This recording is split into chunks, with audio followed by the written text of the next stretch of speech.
Nunca pensé que un techo pudiera dar miedo. Las paredes sí, las puertas también, los espejos, las ventanas, los pasillos demasiado largos. Pero un techo parece algo muerto, algo que está ahí encima de ti, quieto, blanco, aburrido, sosteniendo el piso de arriba sin pedir nada. Eso pensaba yo antes de ver la primera grieta, antes de escuchar cómo se abría por la noche, antes de entender que aquello no era humedad, era una boca. Me mudé a aquel piso a principios de marzo. Era un ático pequeño, reformado, con una terraza estrecha y un dormitorio bajo un techo ligeramente inclinado. El alquiler era más bajo de lo normal para la zona, pero la propietaria me dijo que era por las escaleras. Quinto sin ascensor, viejo, incómodo, nada más. Yo necesitaba mudarme, así que no hice demasiadas preguntas. El dormitorio era la habitación más tranquila. Tenía una cama junto a la pared, un armario empotrado y una lámpara de techo redonda, antigua, que no cambié porque daba una luz cálida. El primer día, mientras colocaba las sábanas, vi una línea en el techo, horizontal, fina, muy recta. Pensé que era una grieta de pintura. Estaba justo encima de la cama, un poco desplazada hacia el centro, como una raya hecha con lápiz. No le di importancia. En un edificio viejo siempre hay grietas, pero aquella noche, al apagar la luz, tuve la sensación de que la línea seguía visible en la oscuridad, no como una sombra, como una abertura. Me giré de lado y dormí. A las 2:32 me despertó un sonido, un chasquido húmedo, pequeño, como labios separándose. Abrí los ojos. La habitación estaba casi negra, iluminada solo por la claridad de la calle. Miré al techo. La grieta parecía más ancha. No mucho, solo lo suficiente para que dejara de parecer pintura. Me incorporé. Entonces escuché una exhalación desde arriba, un soplo lento, tibio, que bajó hasta mi cara y olía a saliva vieja, a yeso mojado y a algo encerrado demasiado tiempo. Encendí la lámpara. La grieta volvió a ser una línea fina, blanca, inofensiva. Me levanté, toqué el techo con el mango de una escoba y cayó un poco de polvo. Nada más. A la mañana siguiente, la línea había crecido. Ya no era completamente recta. En los extremos, se curvaba apenas hacia arriba, como una sonrisa mal disimulada. Hice una foto y se la mandé a la propietaria. Me respondió horas después. Dijo que era normal. Asentamiento del edificio. Que no la tocara si no caía pintura. Después añadió un mensaje que borró casi al instante, pero llegué a leerlo en la notificación. No duerma boca arriba. Le escribí preguntando qué significaba. No contestó. Esa noche intenté dormir en el sofá del salón. Me dije que era por precaución, que si caía pintura, mejor no estar debajo. A las 2:32 me desperté de nuevo. Esta vez, el sonido venía del dormitorio. No era un chasquido, era un murmullo. Una voz baja, sin palabras claras, como alguien hablando con la boca llena detrás de una pared. Fui hasta la puerta y encendí la luz del pasillo. La cama estaba vacía. El techo quieto, pero en el centro de la grieta había humedad. Una gota oscura colgaba de la línea. La gota cayó sobre la almohada. No sonó como agua, sonó espesa.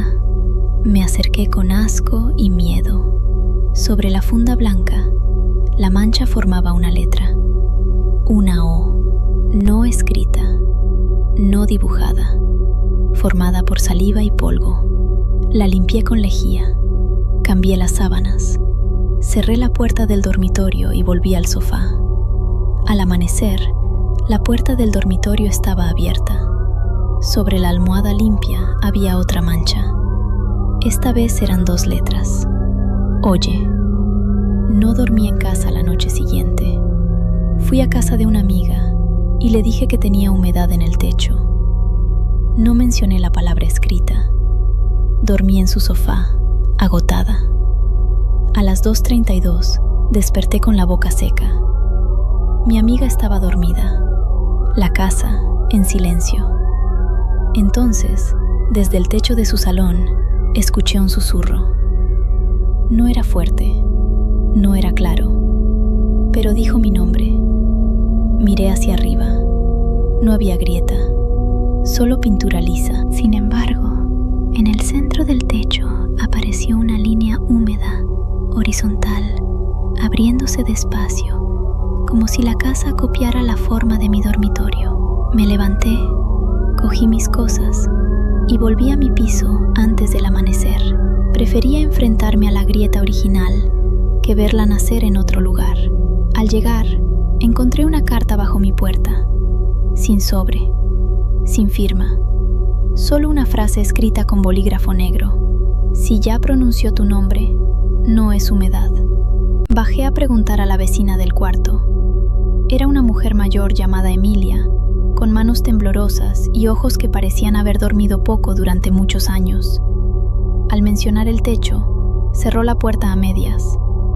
Me preguntó si había hablado ya. Le dije que sí. Su cara se vació de color.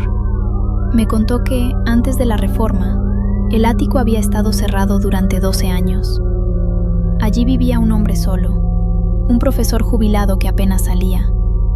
Los vecinos empezaron a quejarse de ruidos nocturnos. No pasos, no golpes, voces, como si alguien hablara desde el techo. Un día, el hombre bajó al portal con la boca llena de yeso. No podía hablar, solo señalaba hacia arriba. Cuando entraron en su piso, encontraron el dormitorio vacío, la cama empapada y una frase escrita en el techo con algo oscuro. No era una grieta cuando llegó. Le pregunté qué pasó con él. Emilia miró al suelo. Dijo, siguió hablando unos días, pero la voz ya no salía de él. Permíteme hacer un receso. La mayoría de personas que ven mis videos no están suscritas al canal. Me ayuda mucho que te suscribas. Sigue disfrutando del video. Esa noche decidí grabar. Coloqué el móvil sobre la mesilla, apuntando al techo, y me tumbé en la cama sin apagar la luz. No quería dormir, pero el cansancio me venció. A las 2:32, la grabación captó el momento. La lámpara parpadeó. La grieta se abrió. No mucho, apenas 1 centímetro, pero se abrió. Los bordes no eran de yeso, eran blandos, rosados, húmedos, escondidos bajo la pintura. Dentro no había vigas, había oscuridad, y en esa oscuridad, dientes. No dientes humanos completos, pequeñas formas blancas incrustadas en el borde interior, irregulares como trozos de porcelana. En el video yo dormía boca arriba. La boca del techo empezó a moverse. No hablaba, masticaba aire. Luego dejó caer algo sobre mi cara. En la grabación se veía una cuerda fina de saliva bajando hasta mis labios. Yo abrí la boca dormida. Solo un poco, lo suficiente. Desperté tosiendo, con sabor a polvo y carne vieja en la lengua. Corrí al baño y vomité. En el lavabo cayó un trozo de papel empapado. Lo recogí con unas pinzas. Tenía una frase escrita. Todavía no sabe decirlo. Me miré al espejo. Mi garganta estaba roja, irritada. Intenté decir mi nombre. La voz salió rara, más grave, como si otra voz estuviera debajo de la mía, practicando. Llamé a la propietaria. Esta vez contestó. Le grité que viniera. Le dije que iba a llamar a la policía, a un albañil, a quien hiciera falta. Ella lloró. Me dijo que su padre había vivido allí, que el profesor jubilado era su padre, que después de lo ocurrido tapiaron el techo por dentro, pintaron, reformaron, sellaron, rezaron, vendieron muebles, quemaron colchones, pero siempre volvía a salir una línea. Le pregunté qué era. Ella susurró, algo que escucha desde encima de los nombres. Me dijo que su padre empezó oyendo murmullos, después palabras, después su propia voz llamándolo desde el techo. Al final decía que la boca no quería comer, quería aprender a hablar desde alguien vivo. Colgué. Esa tarde subí a la terraza comunitaria del edificio. Quería ver si encima de mi dormitorio había una cámara de aire, una salida, algo. El suelo de la terraza estaba agrietado. Justo sobre mi habitación había una trampilla metálica vieja que nunca había visto. Estaba cerrada con candado, pero el candado se abrió al tocarlo. Debajo había un hueco bajo, oscuro, entre el tejado y el techo del piso. Me agaché con la linterna. El espacio olía igual que mi almohada. Saliva, yeso mojado, encierro. En las vigas había palabras grabadas. Miles. Nombres, frases cortas, súplicas. No abras, no duermas, no contestes, no dejes que termine la frase. En el fondo, entre aislamiento viejo y polvo, vi algo moviéndose. Una masa pálida, extendida como una lengua enorme sobre las vigas, pegada al techo desde arriba. No tenía cuerpo, solo superficie húmeda, pliegues, pequeñas bocas cerradas como heridas. Una de esas bocas se abrió, escuché mi voz. Dijo, baja. Cerré la trampilla y corrí. Esa noche intenté irme del piso, pero la puerta no abrió, las ventanas tampoco. El móvil no tenía cobertura. En el dormitorio, la boca empezó a hablar antes de las 2:32. Primero con la voz de Emilia, luego con la de mi amiga, luego con la de mi madre. Todas decían cosas que me harían acercarme, que necesitaban ayuda, que estaban heridas, que no podían respirar. Me tapé los oídos, pero la voz seguía dentro de mi cabeza. Entonces habló con mi voz exacta. Dijo, ya casi soy tú. La grieta del techo empezó a ensancharse. Los bordes se separaron con un sonido húmedo, lento, obsceno. De la abertura cayó polvo, yeso y pequeños dientes. La habitación se llenó de un olor insoportable. En el interior de la boca vi palabras moviéndose, no escritas, sino formadas por carne. Sílabas atrapadas, nombres masticados, voces de personas que habían sido usadas hasta quedarse mudas. Sobre la cama apareció el profesor jubilado, no de golpe, como si hubiera estado allí todo el tiempo bajo las sábanas. Era una figura delgada, encorvada, con la boca abierta demasiado grande. De su garganta salía una lengua negra que subía hacia el techo como una raíz. Sus ojos me miraron con una súplica terrible. Él no habló. La boca habló por él. Dijo, tú sigues. Corrí al baño y rompí el espejo. Cogí un fragmento grande, sin saber qué hacer. La puerta del dormitorio se cerró detrás de mí. La boca estaba sobre la cama, abierta como una herida en el techo. Del interior bajaban hilos de saliva, tocando las sábanas, el suelo, mis hombros. Sentí que me tiraban de la voz, no de la garganta, sino de algo más profundo, como si todas las palabras que había dicho en mi vida se estuvieran despegando de mí. Recordé la frase del papel. Todavía no sabe decirlo. Tal vez eso era lo único que la detenía. No podía hablar por mí hasta aprender la palabra exacta que me cerraba por dentro. Mi nombre no bastaba. Mi voz no bastaba. Necesitaba algo que yo nunca dijera, algo que guardara.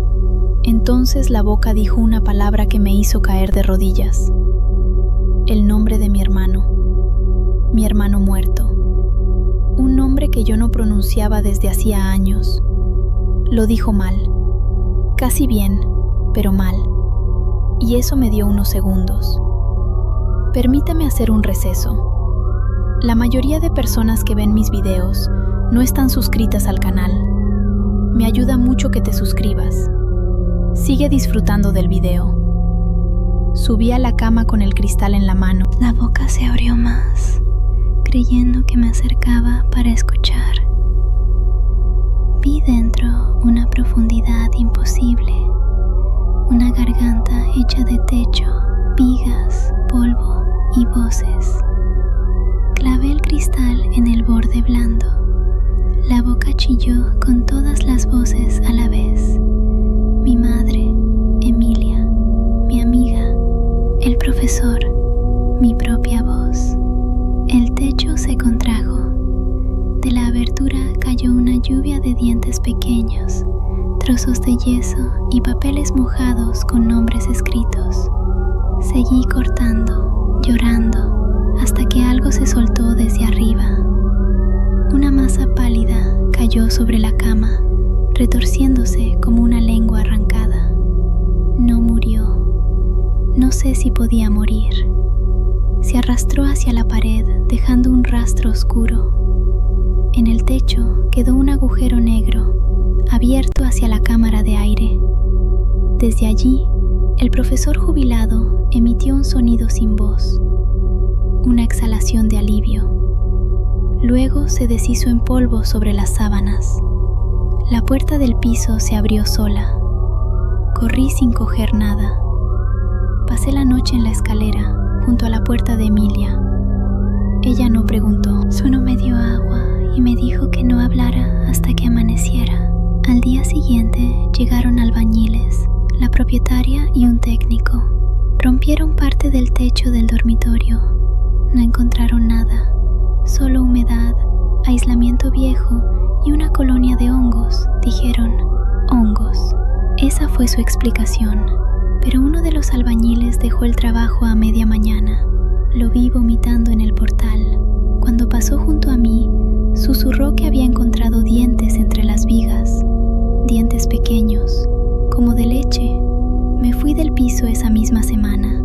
La propietaria no me pidió explicaciones. Me devolvió la fianza completa y me rogó que no contara nada. Durante un tiempo no lo hice. Me mudé a un estudio moderno, con techos altos y lisos. Dormí con tapones. Dejé la luz encendida. Me obligué a hablar poco, como si usar mi voz pudiera llamar a algo. Pero poco a poco empecé a notar cambios. A veces decía una palabra y sonaba repetida, muy bajo, desde arriba. A veces despertaba con sabor a yeso en la boca. Una mañana encontré una pequeña línea horizontal en el techo del baño. La cubrí con pintura. Volvió a aparecer al día siguiente, más larga. Hace una semana llamé a Emilia. El número no existía. Fui al edificio antiguo. La puerta estaba tapiada. Un cartel decía edificio en rehabilitación. En la fachada, justo bajo el alero del tejado, había una grieta larga, horizontal, oscura. Mientras la miraba, se abrió apenas, lo suficiente para dejar caer una gota sobre la acera. No era agua. Ahora mismo estoy en mi nuevo dormitorio. No hay humedad, no hay vecinos encima, no hay cámara de aire, según el contrato. Pero son las 2:32 y el techo acaba de chasquear. Una línea fina se está abriendo sobre mi cama. No voy a mirar mucho, no voy a hablar, aunque ya es tarde, porque desde esa grieta, con mi voz exacta, alguien acaba de pronunciar el nombre de mi hermano